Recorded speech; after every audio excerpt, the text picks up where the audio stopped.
d'abord? On fait d'abord Arvit ou d'abord l'allumage des bougies? La halakha pour les Sfaradim, comme dit le Shulchan Aruch, on allume les bougies dès l'heure de la tombée de la nuit, pas l'heure du coucher du soleil, mais Tset HaKochavim à la tombée de la nuit. Or, à ce moment-là, se présente également la Tfila de Arvit. Alors, il y a des pour et des contre.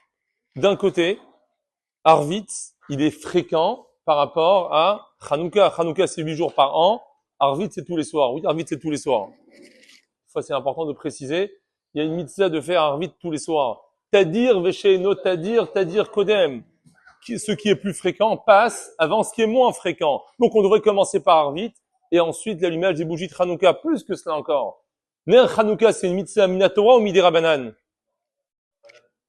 Qui a dit Minatora? Non, effectivement, c'est Midera Banan. Ner Hanouka, c'est une mitzvah qui est 100% Midera Banan.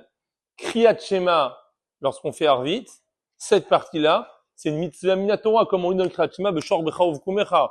Et donc, quand j'ai une mitzvah Minatora et une mitzvah Midera Banan, qu'est-ce qui passe avant? Évidemment, la mitzvah Minatora. Pour ces deux raisons, on devrait commencer par Arvit et ensuite par l'allumage des bougies de Hanouka. D'un autre côté, l'allumage des bougies de Hanouka, il est extrêmement limité dans le temps. Les Khatrila, comme pense le Shulchan Aruch, il faut allumer à l'heure, au plus tard dans la demi-heure. Si on n'a pas allumé à l'heure, on peut encore allumer toute la nuit. Mais de base, c'est un moment limité. Alors que Arvit, on peut le faire encore toute la nuit. Donc si on fait Arvit à la tombée de la nuit, le temps de faire Arvit, comme vous faites avec beaucoup de kavana, ça vous prend une demi-heure, t'as raté la mitzvah d'allumage. Les Khatrila, tu pourras plus allumer.